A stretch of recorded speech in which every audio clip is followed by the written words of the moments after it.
À son réveil, Léa a le sourire. Et pour cause, cela fait plusieurs jours qu'elle n'a pas eu de migraine. Patrick et Jean-Paul, Stéphane et Non, sont soulagés de la voir en si bonne forme. Malgré la maladie. Plus tard, Léa se rend à l'hôpital pour vérifier l'évolution de son cancer. Malheureusement, sa médecin lui annonce une mauvaise nouvelle, la chimiothérapie n'a pas fonctionné. Ils vont donc tester des médicaments plus offensifs, tout en poursuivant les séances de chimiothérapie. Ce n'est pas tout, la médecin informe Léa qu'elle va devoir s'arrêter de travailler. Léa demande à la spécialiste, ce n'est pas complètement foutu, mais ce n'est pas très réjouissant, n'est-ce pas? Cette dernière confirme que les chances de s'en sortir commencent à s'amoindrir. À la résidence Massalia, Aya est sous le choc du départ précipité de son petit ami. Kylian tente de lui expliquer son choix radical. J'ai peur, parce que je suis en danger pour moi et pour tout le monde. Aya demande à Kylian ce qu'en pense Thomas, Laurent Kérusoré, mais ce dernier ne répond rien, ce qui laisse présager qu'il n'a pas encore annoncé la mauvaise nouvelle à son grand frère. Alors, comment le patron du Mistral va-t-il réagir? Au même moment, Thomas se confie à sa meilleure amie Barbara, Léa François, à propos de Kylian. Il a pas mal morflé quand il était môme, j'ai l'impression que tout ça remonte. Il faudrait qu'il se fasse accompagner. Il pense qu'une thérapie EMDR pourrait être efficace pour aider son petit frère. Aya et Kylian poursuivent leur discussion en bord de mer.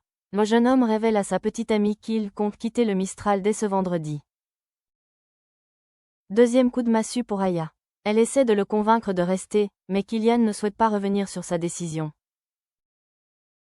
Alors qu'Aya s'en va, Thomas rejoint Kylian sur la plage. Après avoir appris la nouvelle, il conseille à Kylian de se faire soigner plutôt que de tout quitter. En larmes, le jeune homme lui répond. J'ai un truc à l'intérieur qui est en train de me bouffer et qui prend de plus en plus de place. Et je n'y arrive plus. Thomas est bouleversé. Il voit cela comme un second abandon, après le départ de son fils pour l'Australie. Il dit à Kylian, tu ne peux pas me faire ça. Malheureusement, le choix de Kylian est irrévocable. Les deux frères se serrent fort l'une contre l'autre. Au petit matin, Léa demande à son mari comment s'est passé son rendez-vous chez Elsa Morel. Bauer ne comprend pas de quoi elle parle, puis réalise que Darius Cassian, Nandi Soubray, s'est probablement rendu chez la jeune femme afin de terminer son scénario. La tension monte d'un cran. Quelques minutes plus tard, Patrick et Jean-Paul se rendent chez Elsa Morel. La porte d'entrée est déjà entr'ouverte, ce qui ne les rassure pas. Ils font irruption dans l'appartement, mais il n'y a aucune trace de la jeune femme. Bauer tente de l'appeler, mais son téléphone est là.